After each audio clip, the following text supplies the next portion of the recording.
Hi, everyone. So, we're talking to Jennifer de Gandt about her first experience with clean today. Let's see what she says. Hi, Jennifer. Hi, hello, Ellen. Hey. Nice to see you. Hi. Thanks for coming. Oh, it's a pleasure to come. Yes. I always enjoy working with you. Me too. Yeah. So we met like a year and a half ago. Right. Feels like an eternity, but it also feels really fast.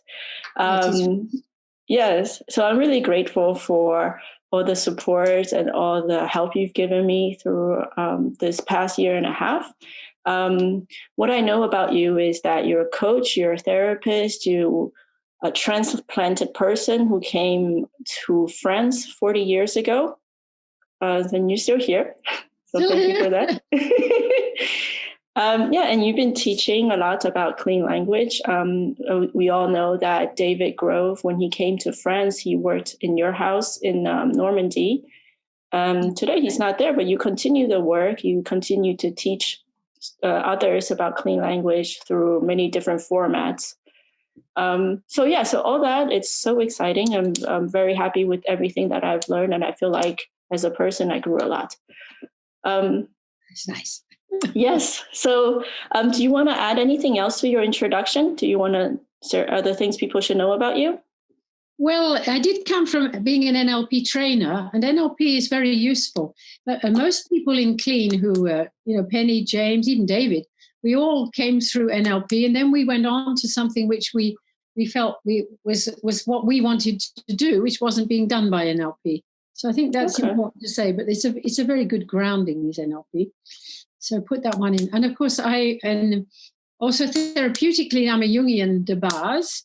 Started out at a very early age, and then I'm very esoteric. I've really visited a lot of different therapeutic methods, and on the spiritual side, I've done like 20 years of Zen Buddhism. So I've got all that behind me. And when I found David with clean language, I thought, this is nice.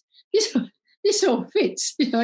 I don't have to separate these things out now. I can put them all into clean language. Yeah, so that's a very interesting thing. Okay, so everything fits, and you put everything in clean language. Yes, well, I can say that everything I've learned from other disciplines was not in contradiction to what I learned in clean language. And then, of course, some of the presuppositions I use come from these different disciplines, but they can enrich my practice, but I can still leave them behind or bring them forward, which is very nice. Very nice. Okay. Wow. Yeah, when I met you, I remember you talk a lot about Shakespeare and poetry. Yes. And what I remember most was you said something about daffodils. Oh, the daffodils. Yes. Well, the English have a great thing about daffodils because Wordsworth wrote a poem, about the daffodils coming in. And we all automatically fill our gardens with daffodils. And the parks in London are filled with daffodils. It's like a symbol, a very strong English symbol. Yeah. That's nice. Yeah, for me, I really think about the color yellow and the joy and that comes with it. Yeah. Okay. Yeah, so we're here to talk to people about their first experiences with clean. So, I know as much as I do about you and what you said so far. What about your first experience with clean language? Yes, well, that's a very good one. I thought about that. It comes through NLP. I have two very good contacts in the English NLP scene. And my friend Graham Dawes said to me, there's somebody called David Grove. And I hear from my colleague, who actually was the person who ran all the big congresses in NLP in London. And she had been to see David doing, what did he call them? He called them retreats. He just called them personal retreats in the Lake District. Now, the Lake District in England is quite far up, not as far as Scotland, but it's a good journey. And it's very well known because that's where Euston, all these beautiful poets like Wordsworth and Coleridge also had a very fertile interest with the land. So I said, oh, well, anything in the Lake District I'm ready to go to. So I turned up to try this out, this personal retreat. And sure enough, it was a beautiful, beautiful, beautiful sort of country house, rather like mine, one which had obviously been a farmhouse, but now it was being used for seminars. And I arrived slightly after the group. There'd be about 6 or 7 people there. And there's this lovely guy, David, and he said, well, where have you come from? So I said, well, France. He said, oh. He said, so how did you get here? So I said, well, I came on the boat. He said, which end of the boat did you go to? I said, well, I always go to the back of the boat until till France disappears. And then I go to the front of the boat to welcome England. He said, oh, that's interesting. Do you ever go to the middle of the boat? Well, he was so nice. He didn't ask, what's your name? Why have you come? We were immediately off into this moving thing about, and so then he said, oh, so he said, so I think we got to why have I come? I said, well, I want to explore my relationship. He said, you mean between France and England? I said, yes. He said, well, that's pretty obvious, isn't it? You're not going to find out unless you stop walking to the back of the boat and you go to the front of the boat. It didn't really matter exactly what he said. What was so exciting was he wasn't saying anything in terms of the rational. He was saying it all in terms of this incredible metaphor of me on the boat between the two countries. So I thought, oh, this is going to be fun. And sure enough, he had no sense of a group. Each person was very individual. He would suddenly go into their world like this, and everybody else would listen. And then suddenly everybody disappeared to do drawings of various things. He would say, now go and draw that and look that up in the symbolic dictionary, or look that up in the dictionary. He had very sensible but unusual tasks that he would give these people. So then as I slowly realized the other people, they were really there with some tough stuff. Talk about trauma. There was an ex-Jesuit priest from Ireland, and some very nasty stuff in his background. A very lovely young girl who is now working in a British university teaching feminist studies, but she had sexual abuse in her background, etc., etc. And each of these things, none of this emerged as such. It all emerged whenever one of them came with their drawings and you were into a metaphor.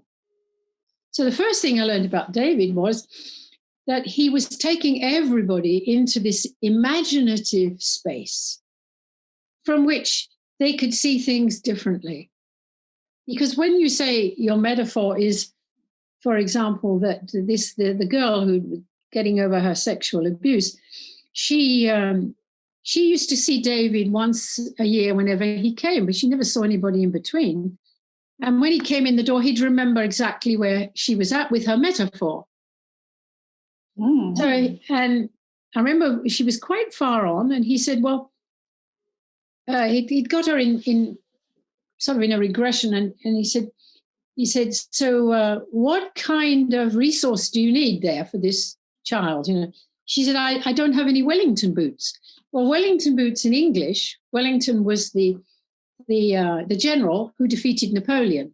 Everybody's forgotten that. That's why we call rubber boots, ordinary rubber boots that you wear in the garden, everybody calls Wellington boots. Isn't that lovely? So he said, oh, Wellington boots. So what kind of Wellington boots do you need? And she said, oh, they've got to be such and such a height. He said, well, let's go and get them. Goes out the door, takes her to the market. I thought, God, I like this guy. He was both taking her into this age-regressed world, and it was imaginary, and it was symbolic, and suddenly it was real. You go to the market and you buy these Wellington boots. So she comes back in these Wellington boots. She's looking at her picture, and she's on a castle. She's on the edge of a castle looking out. And he said, so what are you doing now? So she said, I'm a tiger. He said, well, what are you doing as a tiger? So the tiger is pacing up and down. Wow. And suddenly, he said, oh, that, it took, he said to me afterwards, he said, well, it's about 3 years we've been waiting for that. The tiger came out. She was in the Wellington boots out to get Napoleon. And symbolically, I don't know whether she remembered the Wellington story, but anyway, there she was, And suddenly all this amazing protective energy from inside her was coming. And there she was, chaff. I mean, it was, I thought, oh boy, this is Wow. This is wow. Yes, isn't that wow? Isn't that lovely? So that was my first sort of watching what was happening to somebody else. What was happening for myself was very interesting because as I was a Jungian de base, I'm quite used to someone saying, well, imagine something or what did you dream? And then you identify with all the parts of it. So this was such a relief. Only instead of it just being verbal, the fact that in clean we say to somebody, take your time, draw it. Maybe you like to go out in the garden and draw it, or you want to go and sit in your bedroom and draw it, or maybe you want to draw it very quickly, but you draw it. And if you're on a 3-day seminar, of course, you can really take your time. And then you can look and see what's come up, and you see, well, that's funny. I've got this seagull. So you go and look up seagull in the book of symbols and say, what's a seagull got to do with it? So you're given time and space to go to what I call that second level of the self. Top level is linear, and you've got to catch the train, and you've got to do your work, and you've got to earn money. The level underneath it is the poetic level, the metaphorical level, and that's the level from which all new ideas come. And the third level, of course, is your spiritual source. Well, David wasn't too keen about talking about the third level. We didn't have to, because he was so skilled at getting people to jump down to this non-linear second level and just to have the space and to produce all of their information in terms of something else, which is metaphor. So I went, very nice, very nice. And the feeling of having that time with yourself, and really taking yourself seriously so that you could enjoy it. So I came back very enthusiastic. And I found out then that Penny and James were modeling him, because they were both NLP trainers like myself. And they went to David and they said, we want to model you. And he said, you can model me, but you can't ask me any questions. Isn't that lovely? I love it. So they thought about it and they said, okay. So they just took videos. They took the videos away and they analyzed the videos. So they were the people who came up with what we now have, the boussole. And they said this, 97% of the questions that David would ask in one of these metaphorical journeys would be one of these 9 questions. So they basically did what Steve Andreas and Connie Ray did for NLP, for Bandler, who was also extremely intuitive, but never did his own research. So I thought, okay. So I went to, I think it was their first training for therapists in London. Well, therapists are the worst because they already know what they know, and they're not going to very easily say that another method is useful. But somehow or other, they were all there. And I had the experience that you all had when you're first introduced to those questions. I mean, they're pretty crazy. There's a weird syntax, and what would you like to have happen? Not, well, what do you want? And what kind of a tree is that tree there? I mean, really. But anyway, like all of you, I found it very difficult to remember them because they're not normal. So until they become normal, you're just sort of lost. So I had this very experienced therapist, and I think there was Caitlin was going around bullying people as well, saying, no, you didn't ask that question properly. And I thought, this is ridiculous. I don't like this. This is not what I do with David in the Lake District, Anyway, so all I remembered from the questions was the second question of the attributes, which is, and is there anything else about that? So I thought, okay, I've got to do something with this guy for 15 minutes. So I just kept saying, and is there anything else about that word there? So at the end of the 15 minutes, this very renowned therapist, looked at me and he said, "Madam, I have to tell you, I have never had such a profound therapy session." I went, "I think I've got it. It's not me, it's the question." Caitlin tells a similar story. When you say me, it's nothing to do with all the things you thought it was. It wasn't the relationship. It wasn't how nice I was. I was very present. It wouldn't have worked if I hadn't been. I was very present.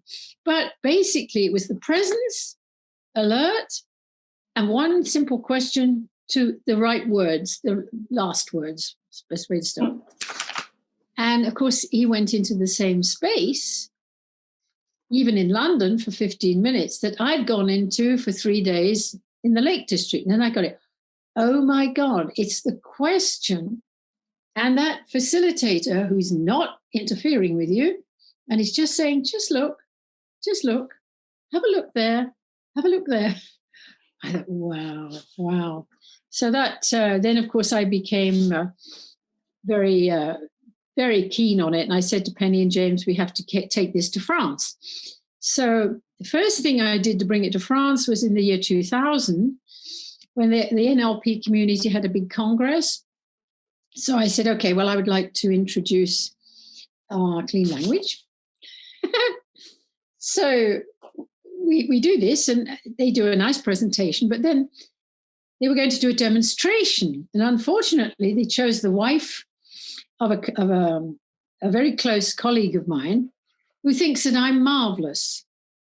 So she really wasn't going to say that what Penny and James was doing was any better than what Jennifer de Gandt does. So the demonstration, which for our eyes was very interesting, she said at the end of it, she said, but that's nothing new, which was a bit tough, in front of 200 people who've come to see something new. But on the other hand, I was sitting next to Naomi de Hoek. And Naomi and I, we said, oh no, never mind about that. We could see what was happening. We said, this has to go on. So, and of course, Naomi is still just as strongly into all of this as I am. So that was the beginning. That was the two beginnings. And then I introduced Penny and James would come and we'd do trainings. And then eventually David came. And when David came, he'd already moved on. He suddenly moved on from metaphor therapy to clean space. Okay. And then he moved on, emergent knowledge. But all of that was 2006, 2007, he died in 2008. But the really solid, what is clean language? How do you use it for metaphor? We owe to Penny and James coming and a group of us being very, very devoted to just going on and on, trying it all out. So it was about 6 years, I would say, a group of about 12 of us. So that's how it started. Okay. And and this how it started and all of that for you was like what? Well, it was like taking off. When the bird stands, you can see a bird perched on especially the seabirds. I have a great thing about seagulls. 1 minute they're just sitting there and they look rather wodgy and the other thing they're going to move. And then suddenly out come those wings and off they go. It was just like that for me. I thought, yeah, I can fly with this. I can go new places. It was a really very good feeling. Very, very good feeling. Yeah, and a very good feeling. Is there anything else about that? Yeah, well, the very good feeling is expansion, and it's the breathing opens up, and there's a desire to sing or shout, say, woohoo, here we come. Yeah, very, very much an opening discipline. Yeah. Mm-hmm. Yeah, I loved it. So there was the opening, and that was then, and now there's now. So what are you working on these days? Now, as you know, I really am looking for people very much like you who suddenly feel, yes, they too could have an opening. And I want to just train the people who've really already found, this is exciting. I want to do this. I've done lots of trainings in NLP for anybody, but I don't do trainings for anybody now. I just do trainings for people who already, for some reason, are already open to the imaginative world, to the metaphorical world, to the visual, which of course you have, and who, it doesn't matter what profession, you can use it for parents, very, very useful for parents. You can use it for coaching, which is a lot of people have developed. I've stayed over on the therapeutic side because I worked in business for many years. I worked for IBM and I did a lot of exciting things, but I have the privilege now of being able to not bother about whether the business agrees with this or not. I only have individuals who say, because the business people always say, well, what are they going to get? And you don't know. That's the whole point. The whole point is you go on this adventure. Yes, you have a dream that you'll go to an island or you'll arrive in a new city. Yes, but like the Maoris, when they're navigating, you don't navigate to get there. You navigate by the stars, the winds, the sea, and then you find where you're going, where you're supposed to go. So people who do this well, they find new ways of developing their talents. They find new ways, perhaps even of living. They can change jobs. As you don't go, it's not management objectives where you go for an objective, as I use it. Mm-hmm. Now, clean can be used in many ways, as you found out. So you'll interview other people who've adapted it for coaching, and they'll tell you, no, it's very clear. You have a clear objective. It's true. It's true. But if you do it in my school of thought, I go back to David was a half Maori, and we navigate like the Maoris. We just say, what's in your mind? What's going on for you? What's coming into your awareness? And we try to track the movements of your mind. And from that emerges an island. It always does. People do find something very important. But often what they find is not what they would have said at the beginning. It's voila. So I'm experimenting with that. The other thing I'm experimenting with is how far, David was a great chaser of ideas. So he chased Small Worlds and The Power of Six, and we used to talk about all these ideas. And he would certainly not have stopped, so I haven't stopped either. And the idea that I'm chasing is the polyvagal theory and the fact that the nervous system can actually be regulated. And the way to regulate it is often, the best way is through imaginative, metaphorical tracking and mapping. When you know that when you fall down the rabbit hole and you're lost, that it's like falling down a rabbit hole. It's different from when you just fall and you can't say it's like anything. Yeah, it's amazing. The power of the imagination, which has been undervalued. People say it's just fantasy. We used to say, what we used to say in IBM? Les états d'âme. You shouldn't have les états d'âme. I say, yes, you should have. That's exactly what you should have, is the soul's feelings as well. If you're going to be really, really successful on the top level, which is where you can open a business, run it properly, learn a lot of money, it's because there's no contradiction with your capacity to pick up signals from your dreams, from your desires, from all these things. There's not a refusal. There's a communication. I feel that one's very clear. Voila. So that's what I do. I'm into the polyvagal theory plus clean. Yeah. Voila, it just happens. Yeah, for me, what I hear is it's not so much about setting objectives and going there, but rather letting the whatever it is come to you. Yes, you have to have an intention to journey. I mean, the Maoris got in a boat and they studied the stars and the sea for generations. So they know that they're going out there. They know something is out there.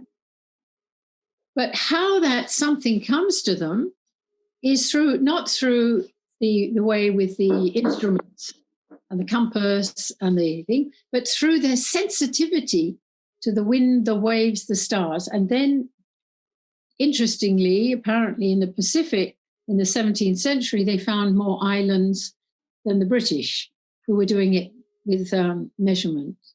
Now that's interesting. Mm. And Davy was half Maori, so we were obviously going to be influenced by his Maoriness. There we go. Okay. Thank you. So just to conclude our interview, if you say one thing to people who are watching this right now, what would it be? Well, if you're interested in clean, there are many ways you can use clean. My friend Sarah has a beautiful way of saying it. She says you can either use it horizontally, in which case you'll use it to do something better on your top level, or you can go vertical. You can go profound. If you come to my trainings, then I'm sorry, but everybody goes profound.